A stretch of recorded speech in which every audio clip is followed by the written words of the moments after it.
trust. We need to trust him. We need to trust him. We need to trust in him.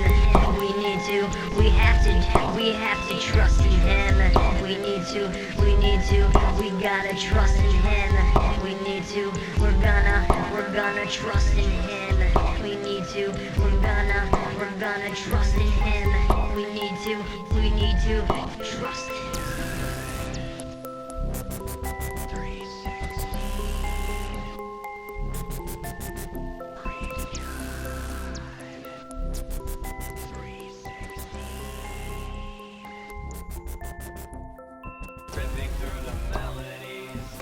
Boom. Hello, everyone. We're here. Hey. Hi. Hey, guys. When did you get here? Yeah, man. You guys might have to adjust your chairs. Yeah, I noticed that. Yeah. You said something about that. The kids, they wanted to record a Christmas podcast. Oh, really? Oh, Yeah. yeah, that's why it was switched. Yeah. Did they do pretty good? Yeah, they, I mean, Ben's 8, Chloe's 10, Ava's 10, 11? 11. 11, yeah. Mhm. So, I mean, they did pretty good for 8, 10, and 11-year-olds. Nice, Did you dude. charge them rent? This is our facility. I left that in the itemized, whatchamacallit? What do you send the bill? Itemized the bill? invoice? Yeah, the Oh, invoice. yeah. That's what I'm thinking of. Good. So, yeah, unfortunately, I'll be paying for it anyway, but, yeah. That wouldn't make much sense. What is this, December 2nd? Do it for the kids. So, Do it for the vine. so you want to explain a little bit about what we're going to be doing every other week here? Kind of give some insight on how we're going to approach this. Yeah. So, gonna try and get into a more theological discussion every other week, we'll say. And then in the off weeks, we'll try and keep it light, kind of keep it loose, maybe tackle some current events or just kind of what's going on generally, just to keep things fresh, keep things kind of easier for me, honestly. If we're being honest, it's because He's got the workload. Yeah. We just show up. That's not fair. Okay. not fair. That's not fair, Dan. I know, but thanks for doing that, man. I think he means it's not fair to say that, right? Oh, Yeah, yeah, that's what I meant. yeah. I mean, come on, dude. Cutting yourself short, man. sure, so don't get fined, dude. We have to drive here. Yeah, you gotta drive here. Yeah, true. You Yes. gotta put up with me. That's yeah. all right. Yeah. So I have a couple questions, Rob. All right. And I know you hate it when I do this. See, you get that. No, I get antsy. I just- You get that angry. But I got a couple of questions I've been wanting to start with today. oh, I feel like this was a setup. This was a setup. Merry No. Christmas. There you go. All right, dude, what you got, man? Go on, lay it down. No, actually, I'm being for real. Okay. I want to put you in a position, and I want to see what you would do with it. Okay. And this is a good one, okay? Do you know? I have no idea, man. No, he knows nothing about This this. is a all monkey right? wrench. Okay. So, if you get put into a situation where you become in a really tense environment where it happens rapidly, and obviously you never know when the moments are going to come, correct? Okay. And at that point in time, you feel like your whole world's crashing down. But to add to the scenario, you have 2 or 3 little kids that you're taking care of at that point in time. What would be your suggestion to handle that situation if you can't handle yourself? So, I would say that I don't think it would be the responsible thing for anyone to say specifically what you should do. I think that's one of those. It sounds like a cop out because it's kind of like a non-answer.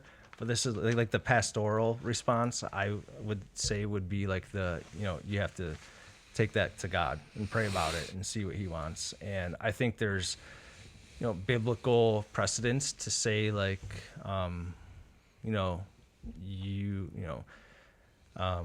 I can do all things through Christ who strengthens me. You know, draw closer to God. He'll give you the strength to overcome, to face the adversity, to resolve whatever might be happening.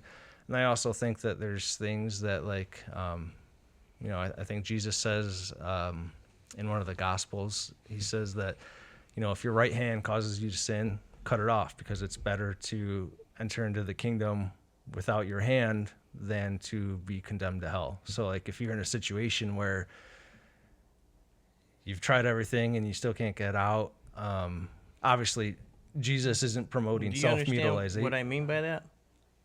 I think so. I mean, I go right to like a job, right? Like, if you're working a job that you kind of depend on to support your family. No? I just want to explain a little deeper because I'm not good at explaining things. So it's all me, not you.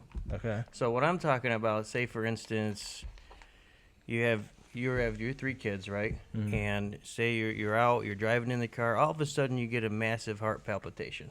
Mm-hmm. Your mind goes blank, you start to get really dizzy. What do you do in that situation when you have 3 young kids in the back seat and you can't handle yourself? Oh, so you mean like physically? Physically ill, sick, just comes out of nowhere. Oh. What would okay. you do in that situation? In that specific situation? Right. What would be like? Would you pull over? Pull over. Yeah, I think first thing I would do. I know is it's kind of pull weird to talk over about, and, but like, it's, yeah, pull over and tell whoever you're with what's going on, and then start praying. well, you can't tell your little kids that though. Yeah. You got to be the protector, correct? Yeah. How are you supposed to be a protector if there's- you can't protect yourself? So there's not another adult with you. Correct. You're alone. I don't know if there is a right answer. That's the problem I'm having. That one's hard. Yeah. Do you understand where I'm going at this? I've been through So, that. and yes. and then what happens the next time you go out? Are you going to be able to go out again? Because you know that could happen again. Right, yeah. Now, how do you go out again? And how do you continue life? Right. You kind of build So- a wall. Yeah. Yeah. I actually know someone who's going through this exact thing right now. That's to some tough. degree. Yeah. I think I have a bit of an answer of how I did it, Yeah, that's how I've tried doing it. so it has happened to you. Oh, I've had this happen multiple times. Alone. Yeah. Yeah. Okay. So,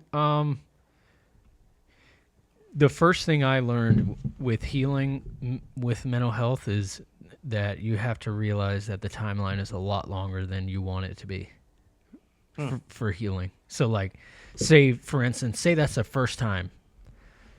It's going to be bad regardless. You're not going to have a good plan. You're going to pull over. You're going to freak out. You might call the ambulance, whatever, because you feel like you're going to pass out and die. At least that's how anxiety feels. But what I learned was there has to be some sense of reality checking in the moment, which is hard to do because it's you have to identify what's going on. You have to, because the first thing that your brain does is say, oh, I have like 3 minutes to live. It's fight or flight, right? So when you're flying away, you're like, oh man, this isn't going to happen. Everything crashes in at once because you're like, I have my children to take care of, but I can't do it myself.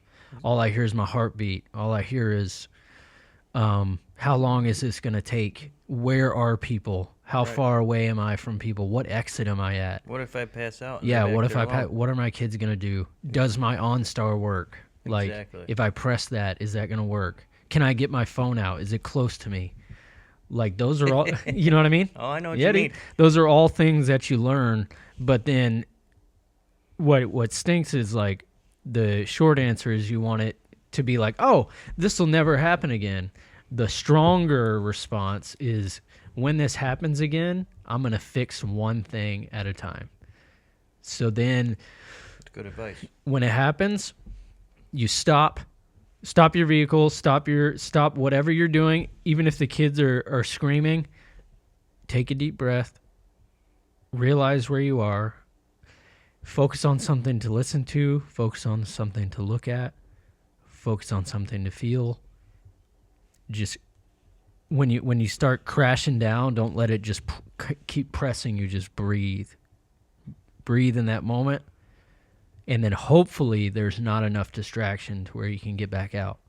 But there's been plenty of times where I'm like, oh, nope, nope, I'm going down. I need to be by myself. This would have been with, luckily my wife being there, but yeah, when you're by yourself, but that's what freaks you out about going back to it, because you consider every situation hazardous, regardless of where you are.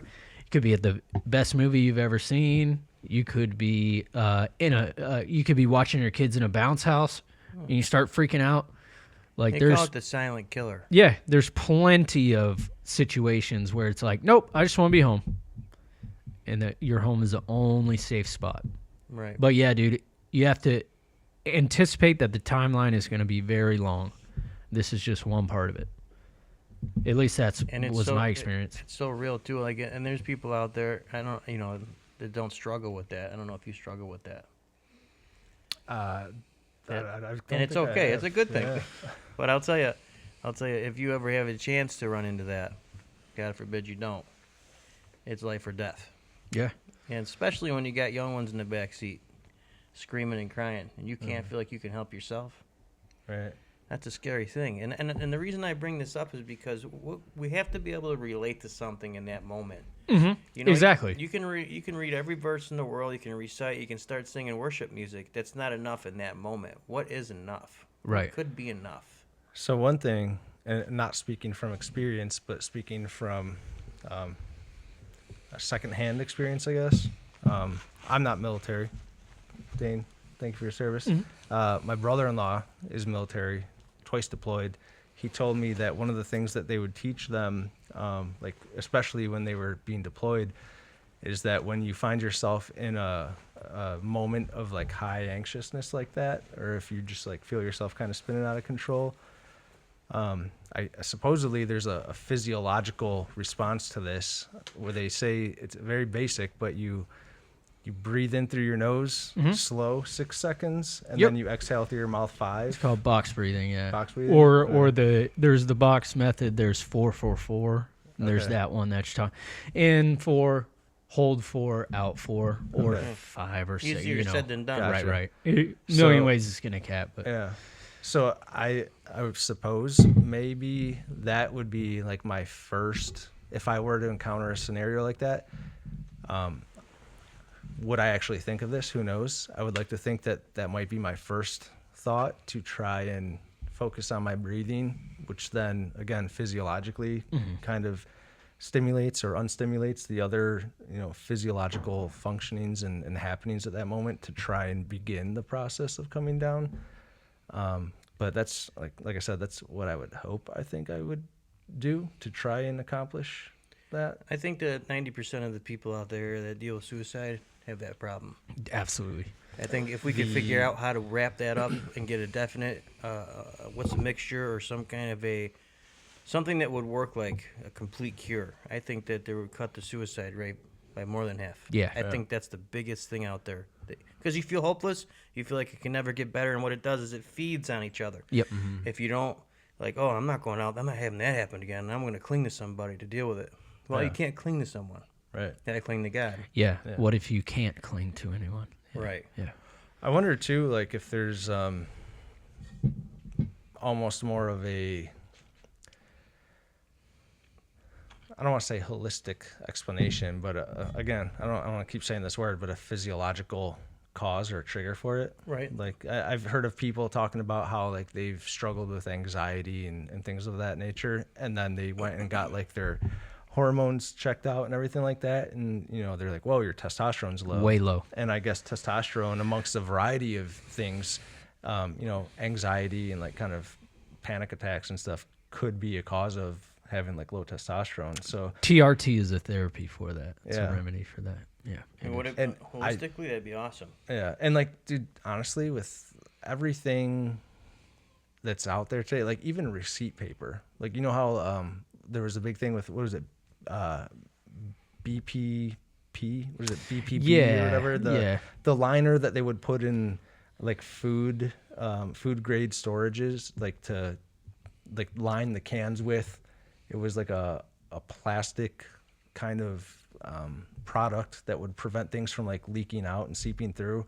It's also why receipt paper is kind of like slippery, shiny like that. Yeah. BPH. BPH. What are you yeah. getting at Something with like that. though? Yeah. So they coat things with these chemicals intentionally to serve a purpose, but they found that it causes the human body to just go all kinds of out of whack and haywire with like hormones and stuff. So like That's weird, dude. You know, like Alex Jones, his whole thing.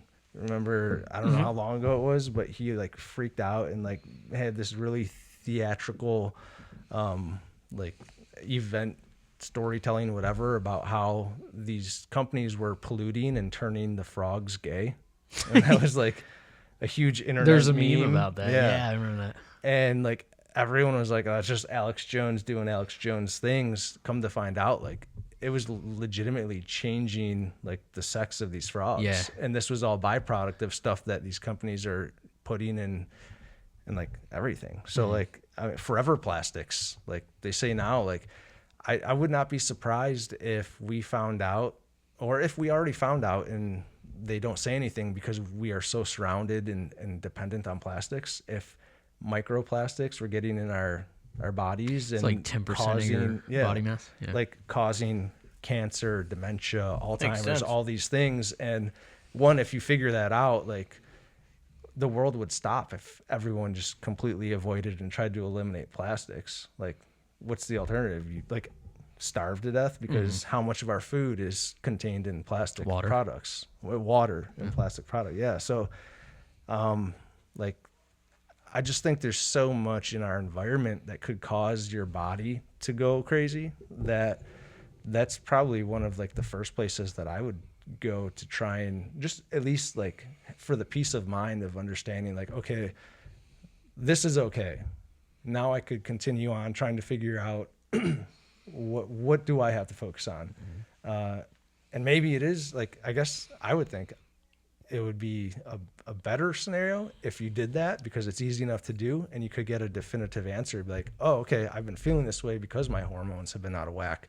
Here's what I got to do, just get them back in check. And It's definitely it's a bullet point to the way you're feeling. It definitely is. Yeah. It's attributing in a way. Absolutely. Just like people that get high on sugar, once they drown, they get off of it. They don't feel as well, drowsy, brain fog. Anxiety is the same way. Same thing. yeah, I feel like And it's not the full scope of how you're feeling, but it definitely exacerbates it for sure. It does. Yeah. That's tough. It's a tough topic. The largest challenge with it, right, is when you're trying to identify what makes you feel good. Like when you said listening to music, actually turn up the radio could be a trigger, like way too loud. So that's not going to work, right? We toss that out. Is it a feeling that you like? Well, when I get anxious, I don't like being hot. I don't like being extremely hot because then you start sweating, you start freaking out too. So there's a bunch of different mechanisms that are like, oh, well, you can't focus in the moment because you're too worried about dying, right?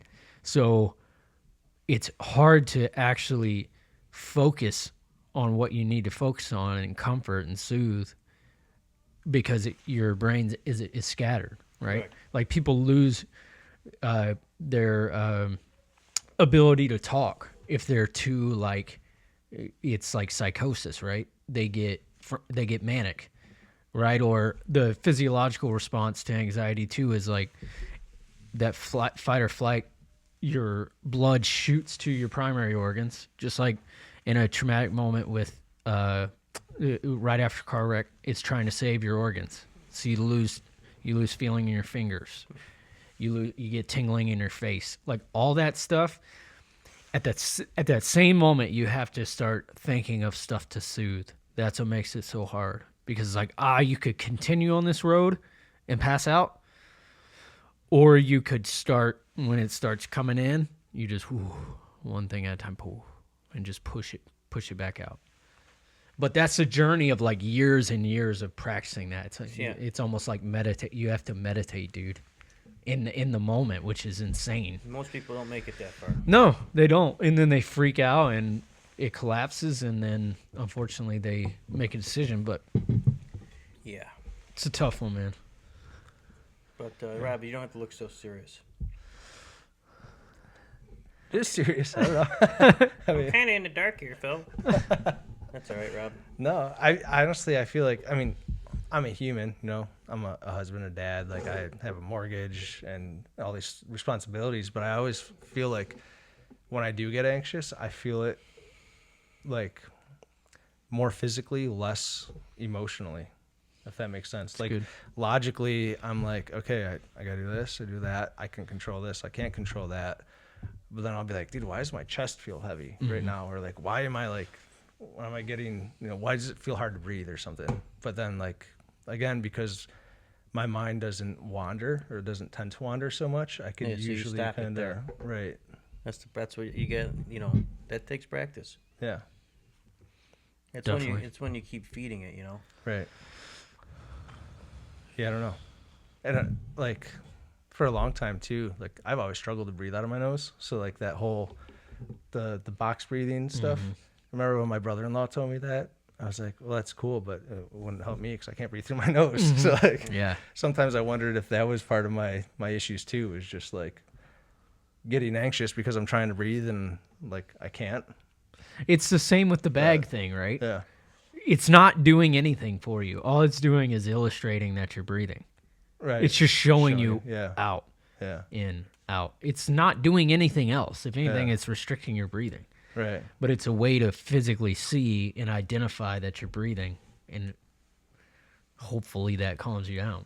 Yeah. Just like the box breathing. It's like, all right, yeah, that's in, that's out. My blood is flowing. It's mind over matter, really. What would Phil's answer be? But my answer would be, well, I go through it, so Yeah. I'll tell you exactly what I do when it happens. I give up. No, I don't give up. I'm still here. I was gonna say this is the best time for a long dramatic pause for your drink. Yeah, so I do like to drink tea. I'm sure someone's going to write a comment. "Man, that guy could really drink a lot of tea." But when I'm in a situation like that, not only does it make it hard for the next time to go out, when someone feels like that, you want to cling to a person next to them. And then ultimately, if you do that, it puts a lot of stress on an individual. Yeah. And then that person considers themselves a burden. Correct. Which is another And it just keeps bad building. attribute. Yeah. So usually... Especially if you're the leader of your family. Exactly. Yeah. That's exactly right. Yeah. Being the man, you got this, oh, I'm the man. I have to do all this stuff. I have to be a certain way. Is that true? I don't think so, because we're it's almost impossible to step outside of your shoes, especially in that moment, because we don't know, we're perceiving ourselves subjectively. Right. What a spouse that loves us should be doing, and our children is looking at us in an objective way, to where they're like, I'm going to decide if that's a correct decision. So, example, we're stopping the vehicle, we're calming down, we're saying, hey, we need a minute. Right. We take that as, oh man, this is so embarrassing. I shouldn't be doing this. I'm stronger than this. Maybe our children, rather than us freaking out on them and yelling, they could objectively be like, that was a bad decision. You shouldn't do that. But if we're Right. calm, hey, I need a sec. Even though they're children, they might understand later. He didn't yell. We stopped. We're safe. That's an objective way that the kids can interpret and be like, that was better than what it could have been. He didn't show the other side. And then we're sitting there like, oh man, this was a bad choice. It might have been a way better choice than what we could have chosen. So we have to look at it objectively rather than guilt and subjective. Right. And ultimately, at that point in time, when you're going through something like that, you look at yourself as a complete failure. Mm-hmm. Yep. You I know? kind of, You know what I'm saying? Yeah. it comes to mind with the verse where what Paul says that, you know, he boasts in his weakness because like in his weakness, Christ can make his strength made evident. And I'm paraphrasing because I don't know the exact wording, but I think that's a really good point. Like when if you come into that situation and you're like you could either just kind of try and like bulldoze through it, and maybe it just accelerates and gets worse. And like as a dude, we think like, I could handle anything, I could do whatever, I'm just gonna do it, and like maybe that's not the best option, but we think because we have a certain persona to uphold or something like that, that is like the manly thing to do. But kind of like how Dane said, like if your kids see that, they could be like, that wasn't smart, like that made things worse. But if you're willing to say like, look, I'm having a moment, but I'm not going to let this moment overtake me, and you do the thing that causes you to slow down and not just try and, bull rush through it and just be more stubborn than it, and take it under control. I think that's probably a really good teaching moment for the kids to be like, look, it's okay to be human, but there's also a right way and a wrong way to handle things. And, I see my dad and he's willing to do things the right way, right, in that sense, But yeah, I mean, yeah, that's as honest as we can get with them, man.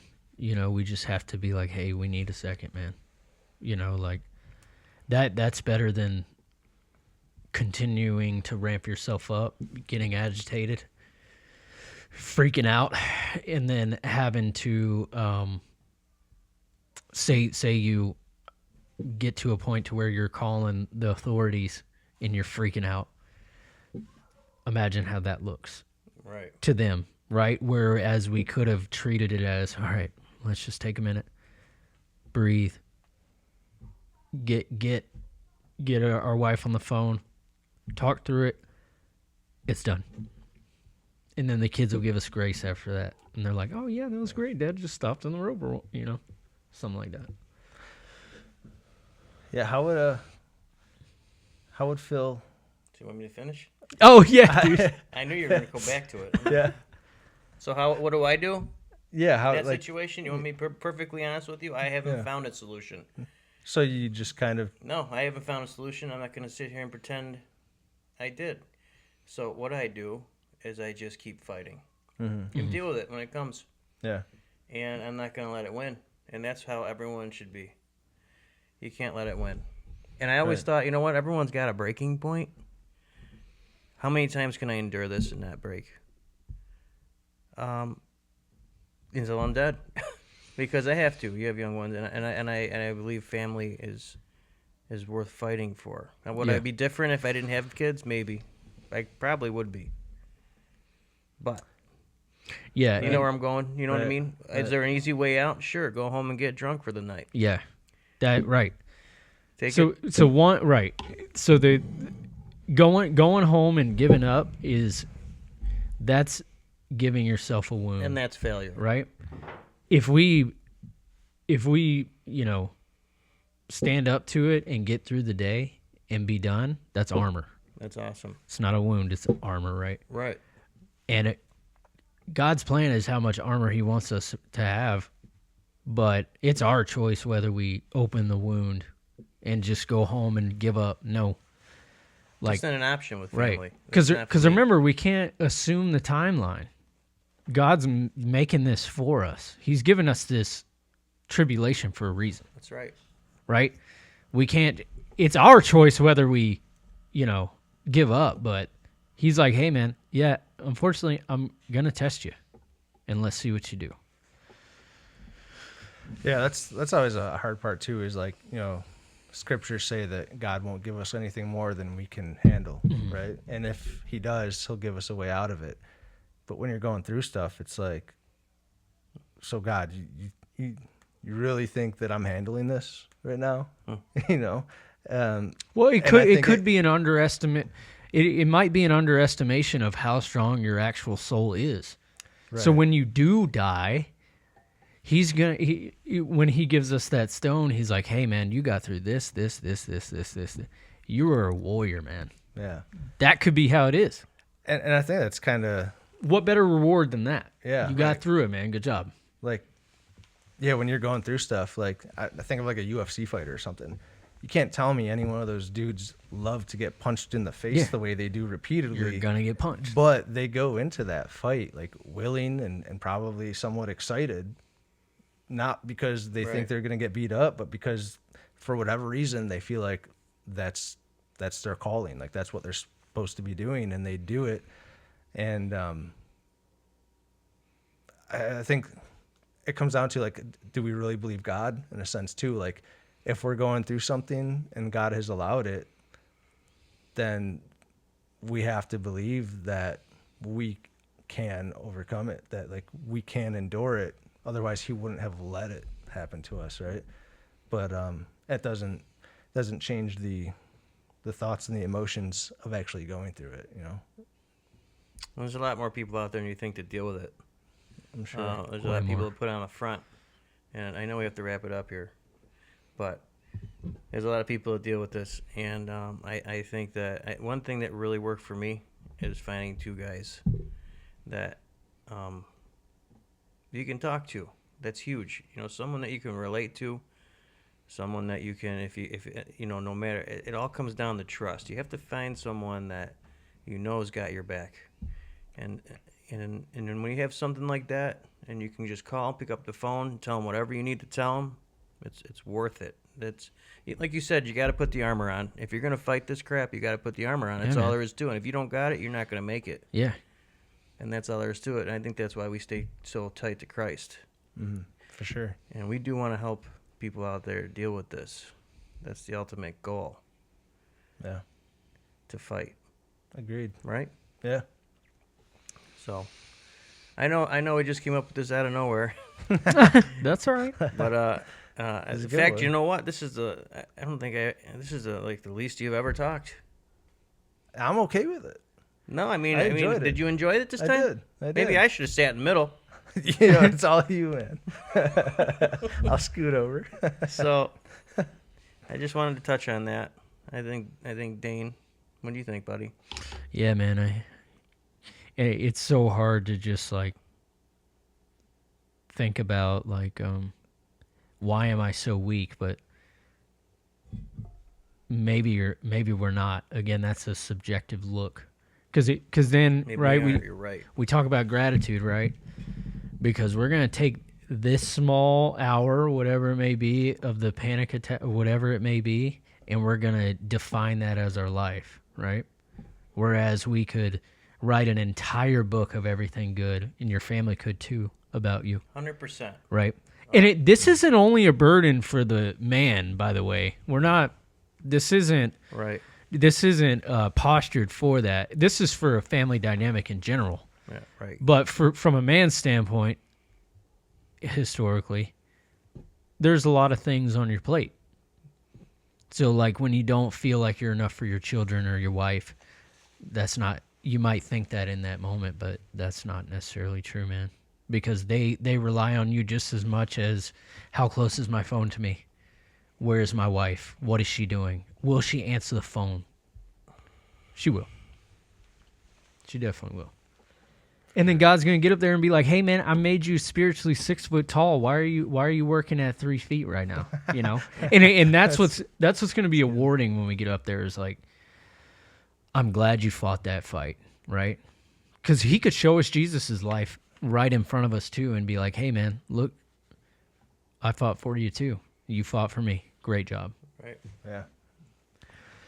For sure.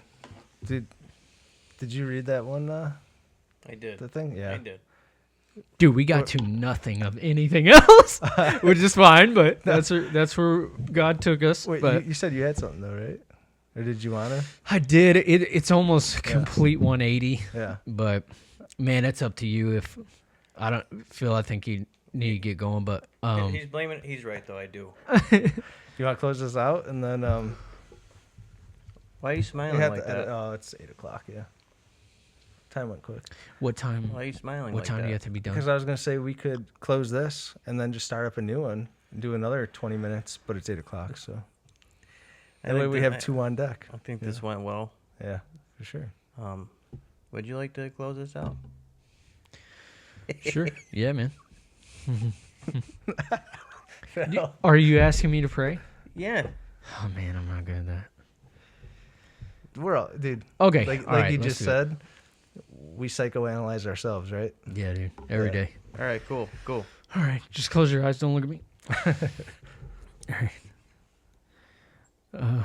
Thank you, Lord, for our opportunity together. We've come a long way from where we were, even where we came from. Everybody's been around, moved around, but thank you for bringing us together. It's all your work. We give you all the glory. Please watch over every father, mother, daughter, family out there, and please help us to realize that, not only are we not alone, but you're our protector. Give us the armor we need. Help us get through the day. We know it's a finite time here to analyze what you've done for us, but once we meet you, then you'll have everything to explain, so we appreciate that. In Jesus' name. Amen. Amen. Amen. Amen. You did a really good That job was there. a good job, yeah. Thanks. I liked today. It I did was too. good. All right. Until next time, guys. We'll have hopefully some shirts and hats and stuff soon. Yeah, we're gonna have some hats. So And Merry Christmas, by the way. Yeah. And mugs. Sorry. And I wanted mugs. to get mugs We're going to in. have I some want mugs, sweet yeah. mugs sitting Even here if there's soon. only 3 of them. Rob wants the mugs. That's a plan. We'll have coffee, Phil all will right. have tea. Yeah. All right. They don't need to hear this. It's so. the best. all right. Ripping through the melodies, the memories, the ones that help me